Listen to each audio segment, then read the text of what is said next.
on Divorce Court today. He is more than a decade younger than Natasha, but she loves Robert, even though she is terrified that he will leave her for a woman his own age. Will money, grandchildren, and fear end this relationship? Natasha Fleming and Robert Allen have brought their dispute for Judge Lynn Toller to resolve. Testimony in divorce court before your vows starts now.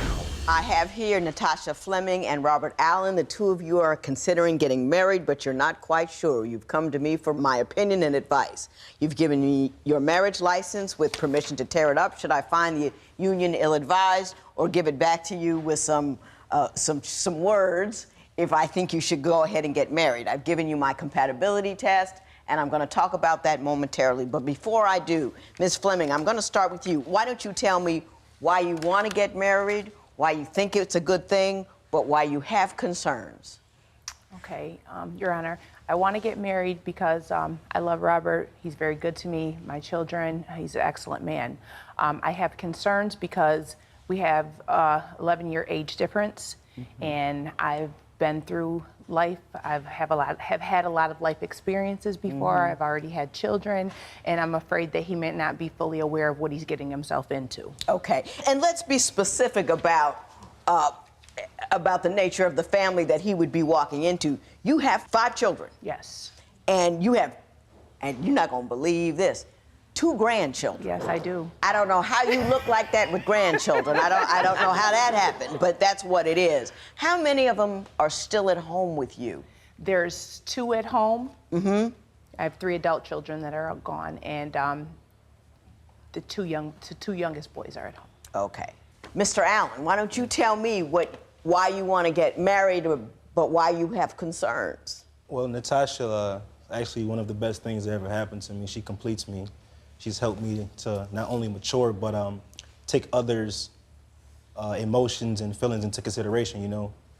And she's literally my other half, and I love her dearly. Now, concerns, I feel as if she doesn't trust me that I'll stay long-term, that, you know, as things go on and as years pass, that I'll find something better and move on from it. Yeah. Now, you are 27. Yes. You're a full-time student. Yes. And you don't have any children. No. Okay. You want kids? Yes, I do. Yes, I do. You willing? I just had a tubal reversal in January, so I'm willing. Yes, I'm Now, willing. you had a tubal reversal, so you're able. I want to know if you're willing. To be honest, Judge, I would not do this if it was not for this relationship. I'm completely okay with never having children again. I'm okay with the family life that I have. I do have 2 grandchildren, but I am willing, I do love them, and I am willing to provide Give him the kids he wants. I am. How many do you want? I like to have at least a child. At least one? At least one, yes. Uh-huh. But I like to add, though, I didn't pressure her into doing any of this. She told me when we first met that she wasn't having any more children, but she reversed her opinion on that. So I'm just going with it. Right. Yes. Is that accurate? He didn't pressure you? He didn't. No. He didn't pressure me into doing it. Other than her concern that she's expressed about whether or not you really know what you're getting into and whether or not you'll stay, do you have any other concerns about the relationship in general, things that aren't working for you? Yeah, I have an issue with how she can be overbearing at times. It can be a simple decision as far as my school ethics or my schoolwork and how I go about doing it. She likes to help, but it can come off as being too pushy. And you know, I have different study tactics from how she does. You know, I like to just get straight into it. I go for the information I need and I apply that. But she's more of an in-book person, and that doesn't work for me. But she tries. In-book person, what's that? Just all in the book, read almost everything, every word. Me, I skim over and get what I need, and I'm out of there. Oh, yeah. I think that's a generational thing. Yeah. Okay. You're going to the police academy, correct? Yes, that's my goal. And so you want to be a police officer? Yes. Are you worried about that at all? I am concerned about it, Your Honor. I'm concerned about it from a couple different aspects. One, because I'm just concerned what may happen to him out in the streets. We live in, you know, a really tough area, and I'm concerned, you know, for his safety, for one. And another thing concerns me is that there's a lot of things that go on in the world that I don't know that he's aware of as of yet. He'll be exposed to a lot of different things that, again, concern me. Now, Ms. Fleming, you've said a couple of things a couple of times that is causing me concern. He's not 17. And it's not like you're 25 years older than him. He's 27 years old. He's seen and done a couple of things. And I don't think that 11-year age difference gives you as much advanced perspective as you seem to believe. Do you feel that way? Yes, I do, and she's leaving something out because one, she actually told me herself that she was worried about me going out into the world and coming home one day and not wanting what we have anymore. So you left that out. Just thought I'd throw that in there. So yeah, it concerns me. I don't, you know, honestly, I don't think it's intentional, but it's bothersome because it's like if I want to do something and I mess up, then I'll deal with it. Right. And I'd like to come to her for help and advice as opposed to it being pushed on me, you know? I gotcha. Her oldest son is 24? 24. 3 years younger than you. Does that weird you out at all? Not at all. I mean, Do you get along? Yeah. Or are they not around? They're grown and gone? They're grown and gone, but they do see each other at, you know, birthday parties and holidays and things like that. Is it cool? It's real cool, yeah. Well, but we're close in age, but we think differently, you know? We different lifestyles and everything, so we're not like homeboys or anything. Right. He doesn't have a problem with you dating his mom, does he? No, not at all. Okay. Do you think that she treats you somewhat like she treats him as far as her instructional?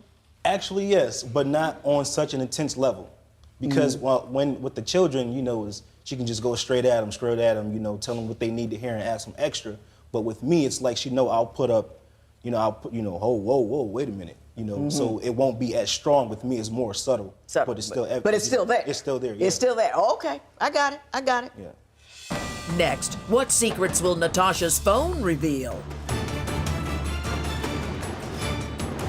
Are you considering marriage but aren't sure that your intended is really right for you? Call toll-free at 1-877-311-2222 or visit our website at divorcecourt.com. Become a fan at facebook.com/divorcecourt.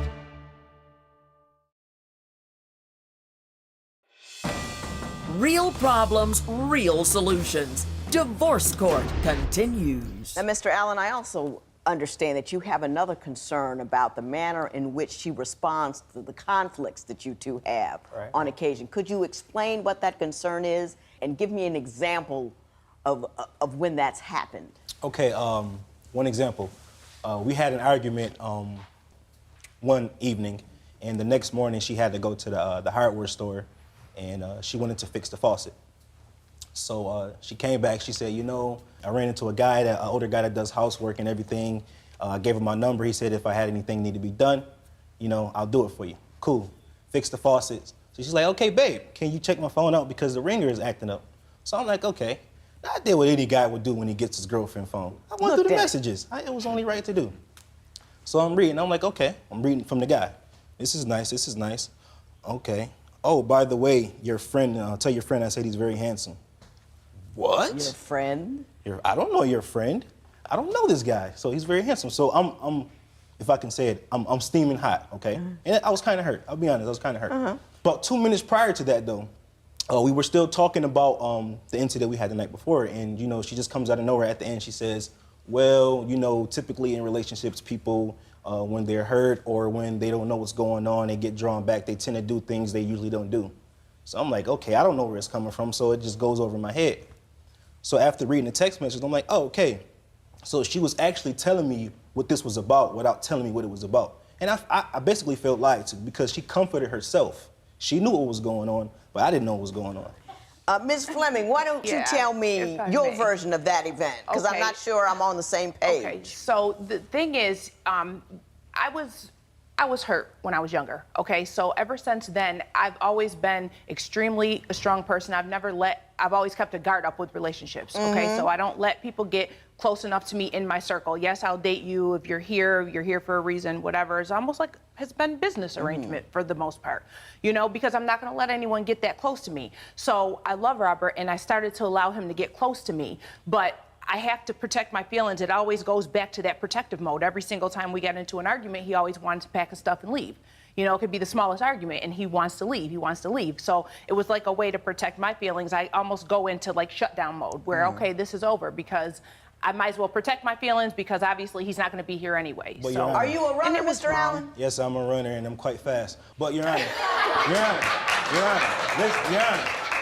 I still like you, Mr. Allen. Keep talking. I still like you. I move well for a big guy, but our arguments usually typically start over something small. Okay, so it started over something small, and it led to me saying, you know, I want my ring back. Okay, I did that. I'll admit to that. It was wrong. So, but there's more to this story. So, our approach. Now we were in the midst of our arguing. You know, I just stopped talking, and I had a grin on my face. I couldn't help it. It's what I do. So I walked up to her, and took my time, walked up to her. She's on the bed, she's upset. Walked up to her. So I stuck my hand out like that, right? Just like that. And I put my hand under her hand, just like that. And she just looked at me, right?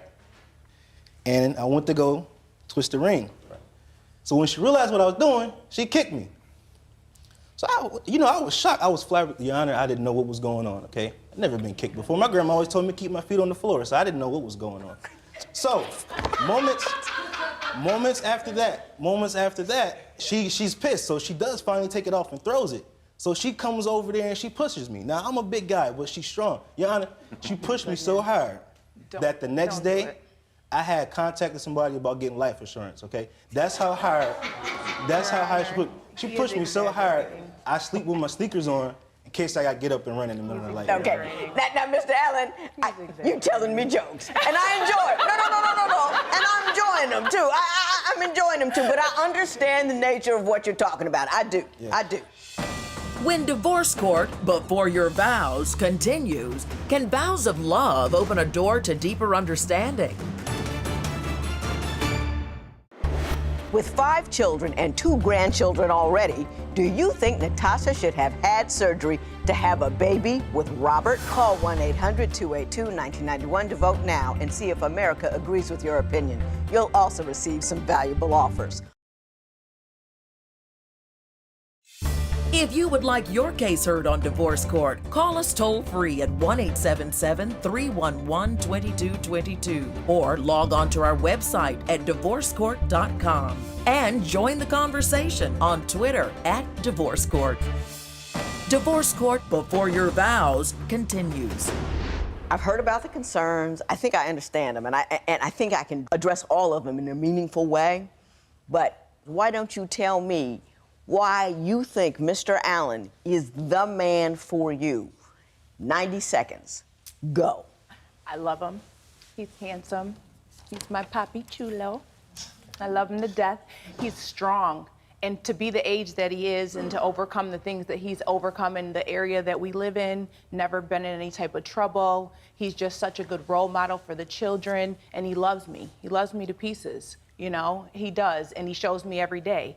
It's just that I just wanted to continue. I wanted to continue. No buts in the expression of love. Okay. It's just got to be positive. Okay. Got anything else positive to say? Yes, he flows. He flows with the situation. He flows with the circumstance. He takes it all in with stride, you know, and anything he sets out to do, he's able to do it without incident. He's very, very positive in what could be a negative situation at times, and he keeps me positive because I have a tendency to be a little hot. Insightful and well put. Mr. Allen, 90 seconds. Why is Ms. Fleming the woman for you? Well, I know in my heart that Natasha's the woman for me because, okay, yeah, I'm 24, but I've never come across, 24, 27, I'm sorry. Your son's 24, I'm sorry. Yes. Well, yeah. But I've never been with anyone who I was willing to change for and to put forth the effort to make my life fit inside of yours shows me how much you mean to me. And without a doubt, you are my soulmate, hands down. And I would change anything I have to in order to make us work because I love you that much. I like to add, too, that I know I wouldn't be as far as I have. Like, I was so concerned about school, and she's helped me through it. I wouldn't have made it or done as well in school as I have if it had not been for her. Even though it's a little annoying, it was support. She was supportive. Right, because I knew if your process. If I didn't do good, I'd get a whooping. So I knew I had to do it. You got jokes, Mr. Allen. I always appreciate that. You got jokes. Listen, I read the compatibility test, and the compatibility test simply crystallized what you've already told me. You are insecure. You are insecure about your age. You are worried that he's gonna bounce on you. You're worried that he doesn't get what it is to be married to a woman who has the children that you do and the background that you do, and you are coming from a place of fear. That's all this screamed. You, on the other hand, are mature for your age. You're mature, but clearly. You said you were stubborn. I haven't heard that in our conversation here. Explain to me why you believe you are stubborn. I'm stubborn because 9 times out of 10, someone can give me advice, and it can be the right advice, but I'll do whatever it is that I have to do myself before I listen to what they have to say. I'd rather have the responsibility on me if I don't make it. Okay, so you don't take advice well. No.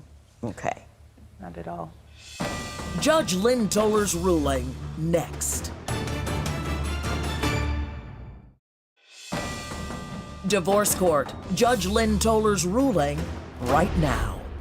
I know exactly what's up here. First of all, I like both of you. I like you and I like you.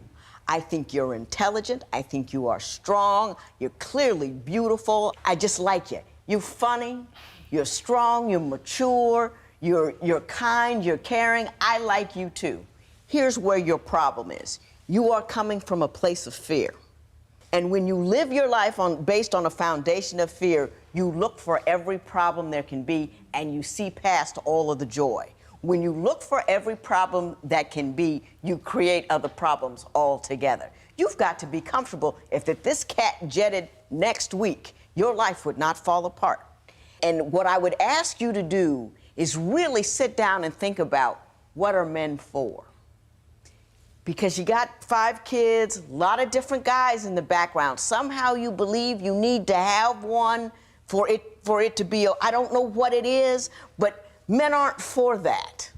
A mate is for someone to be with you, to complete you, to go forward with you, but he does not define you. Absent a man, you still exist, and you can exist in great glory and beauty absent a man.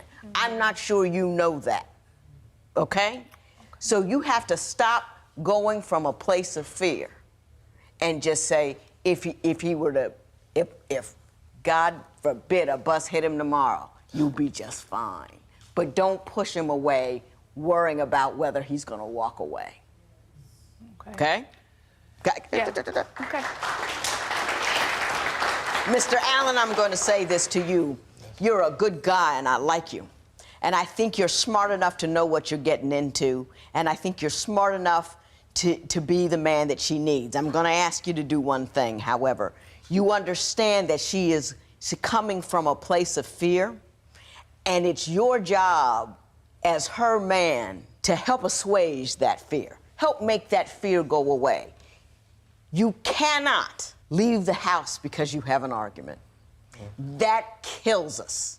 That takes the rug right away. It's like, man, the ketchup isn't right, so I'm gonna go. That leads her to believe that every small mistake she makes can be the end of the relationship. When you come over like that and wiggle that ring off her finger, that is damaging. That is saying, if I don't like it, I'm gonna go. Not, if I don't like it, I'm gonna work with you. If I don't like it, we can get through it together. It is the ultimate, you made me unhappy, so I'm going to leave you. That feeds her fear. You will not get the beautiful woman that she is if you keep beating her up with the fear that she already has. You see what I'm saying? Yeah, I You gotta be man enough to let that be what it is. But you do your thing, and then you can do your thing together, because I'm giving you this marriage license. Good luck to the both of you. This matter is adjourned. Thank you. Robert agrees with the judge that he needs to stop running away when times get tough and manage the fear of the woman he loves. Post a comment or submit your case at divorcecourt.com or call toll-free 1-877-311-2222. Follow us on Facebook and Twitter at Divorce Court.